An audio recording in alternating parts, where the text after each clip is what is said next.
আসসালামু আলাইকুম। আমি আবার আপনাদের সামনে দুটো কথা বলার জন্য। অ্যাকচুয়ালি আমরা সবাই জানি, যখন আমরা আহ, আমাদের বয়োজ্যেষ্ঠরা বা আমরাও কিছু কিছু দেখেছি এবং পরবর্তীতে জেনেছি যে ৭১-এর স্বাধীনতা যুদ্ধ ছিল আসলে এদেশের প্রতিটি মানুষের মনের আকাঙ্ক্ষা। ৭১-এর স্বাধীনতা যুদ্ধে আমাদের সশস্ত্র বাহিনী তাদের যেভাবে পেরেছে আমাদের মুক্তিকামী জনগণকে সংগঠিত করে স্বাধীনতা যুদ্ধে তারা আত্মনিয়োগ করেছে এবং এই আমাদের সশস্ত্র বাহিনীর সদস্যদের স্বাধীনতা যুদ্ধে তাদের অবদান অবিস্মরণীয়। এই স্বাধীনতা যুদ্ধের পর ৯ মাস অনেক প্রাণ, অনেক শহীদ, অনেক জীবন, অনেক রক্তর বিনিময়ে আমরা স্বাধীন বাংলাদেশ পেলাম।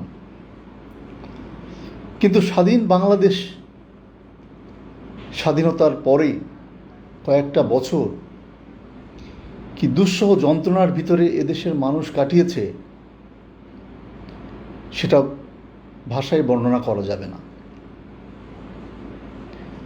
শেখ মুজিবের বংশধর, তার কুলাঙ্গার সন্তানরা এদেশের অনেক মানুষকে নির্যাতন করছে। হত্যা, গুম, খুন, ধর্ষণ, এমন কোনো রাহাজানি নেই যে সেই সময় সংগঠিত হয়নি। ওই সময়ের ধারাবাহিকতায়, ওই অন্যায় অত্যাচারের ধারাবাহিকতায় ৭৫-এর ১৫ই আগস্ট শেখ মুজিবকে সপরিবারে প্রাণ দিতে হলো এবং এই ৭৫ পর্যন্ত আমরা দেখেছি যে আমাদের অনেক মুক্তিযোদ্ধা যারা সত্যিকার অর্থেই দেশপ্রেমিক ছিল,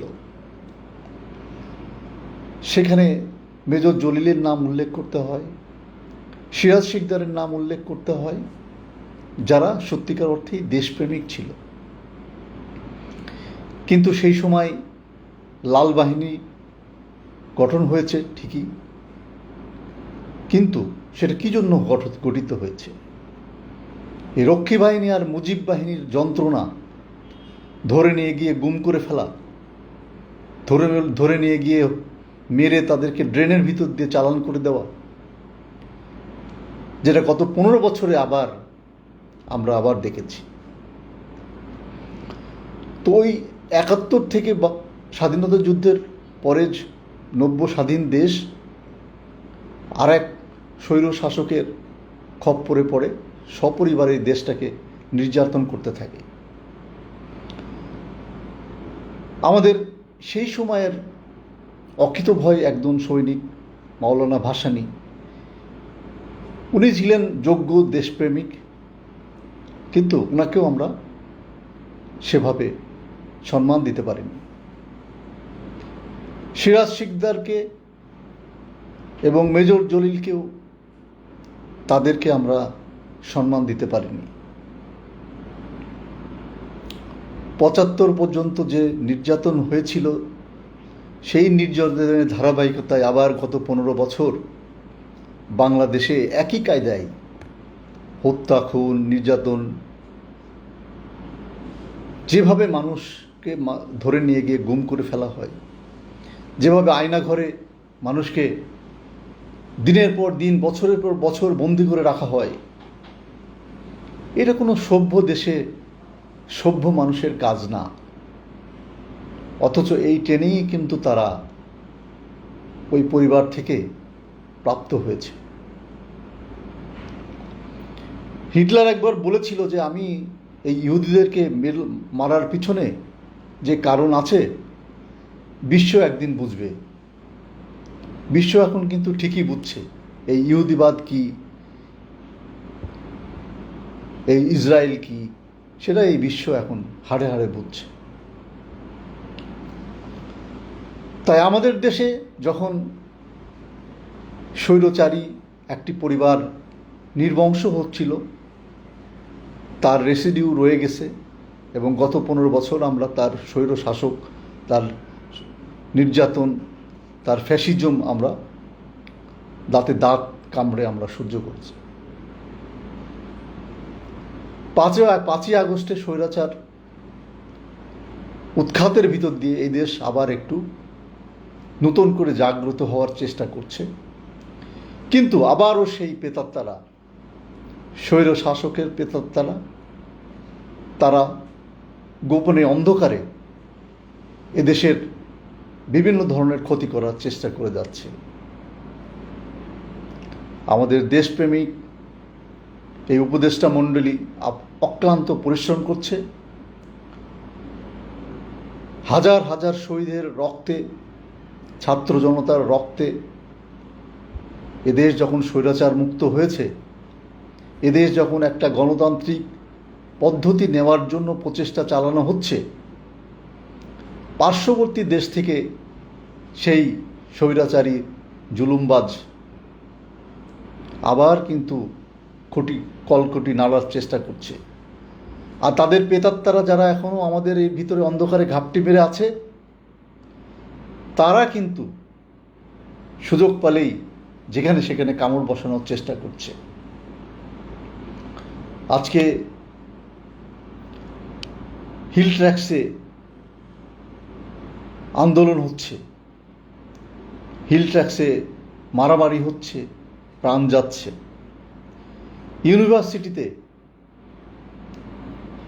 প্রাণ যাচ্ছে। বিচার বহির্ভূতভাবে আইন নিজের হাতে তুলে নিয়ে অসহায় নিরীহ মানুষদেরকে হত্যা করার প্রচেষ্টা হচ্ছে। এটা কোনো কিছুই ভালো না। এগুলা কোনো সুনাগরিকের কাম্য না। তবে সবাইকে সচেতন থাকতে হবে। এই ঘটনাগুলির পিছনেও ওই প্রেতাত্মাদের ইন্ধন থাকতে পারে। আমি আগেই বলেছি, এই দেশ সুন্দর একটা গণতান্ত্রিক বাংলাদেশ, স্বৈরাচার মুক্ত বাংলাদেশ এবং প্রত্যেক মানুষের একটা আবেগের বাংলাদেশ হিসাবে তৈরি করার জন্য আমাদের প্রত্যেকটি সুনাগরিক, দেশপ্রেমিক নাগরিক তারা চেষ্টা করে যাচ্ছে। যে যেভাবে পারে এই দেশের মানুষকে নতুন করে জাগ্রত করার চেষ্টা করছে। 15 বছরে আমরা দেখেছি যে অনেক ধরনের হত্যা, খুন, গুম, এইভাবে বিচার বহির্ভূতভাবে অনেক হত্যা হয়েছে। কিন্তু আজকের বাংলাদেশের নাগরিকরা কিন্তু ঠিকই এই সমস্ত হত্যা, খুনের প্রতিবাদ করছে। স্পষ্টভাবে তারা তাদের বক্তব্য জানিয়ে দিচ্ছে যে আমরা এদেশের মাটিতে আর বিচার বহির্ভূত কোনো হত্যা দেখতে চায় না, কোনো খুন দেখতে চায় না, গুম দেখতে চায় না, নির্যাতন দেখতে চায় না। আমরা একটা সত্যিকারের সুন্দর বাংলাদেশ দেখতে চাই। তাই আমরা সকল দেশপ্রেমিক নাগরিকদের কাছে বিনীত রিকোয়েস্ট করব যে আপনারা সচেতন থাকুন। যে জিনিসটা খারাপ আপনার চোখে, আপনার দৃষ্টিতে, আপনার মনের ভিতরে বলবে যে এই জিনিসটা খারাপ, সেই জিনিসটা প্রতিবাদ করেন।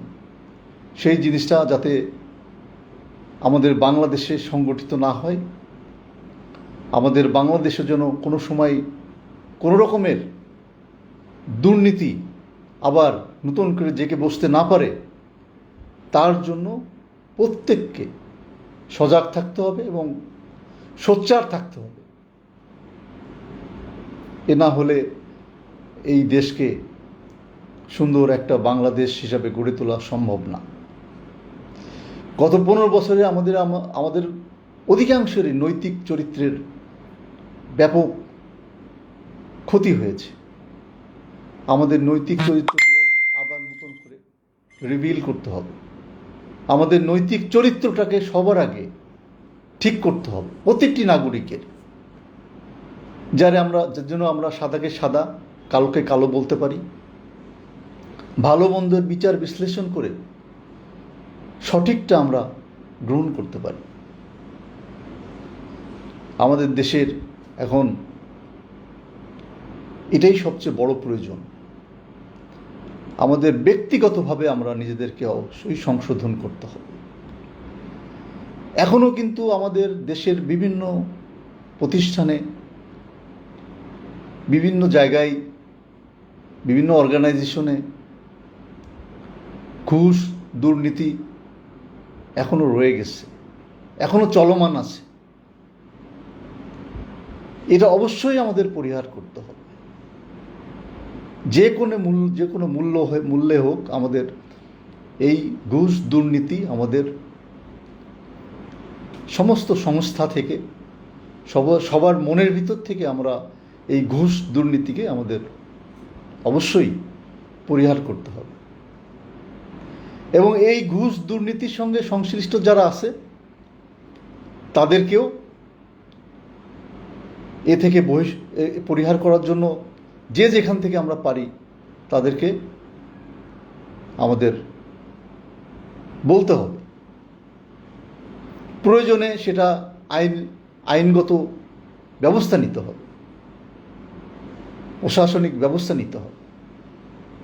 তাহলে আমরা ধীরে ধীরে আবার সুন্দর একটা বাংলাদেশ আমরা দেখার আনন্দ উপভোগ করতে পারব।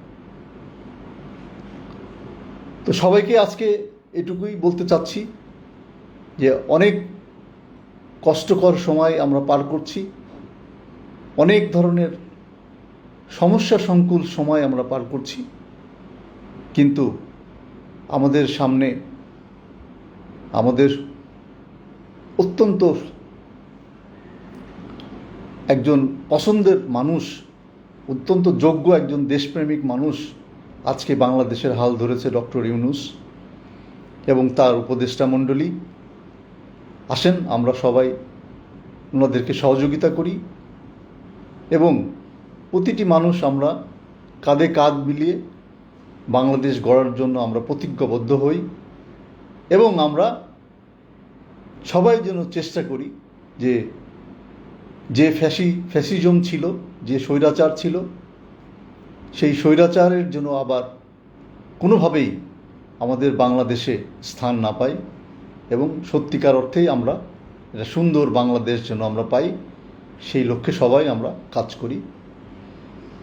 সবাইকে অসংখ্য ধন্যবাদ আমার সঙ্গে থাকার জন্য। আগামীতে আবার দেখা হবে।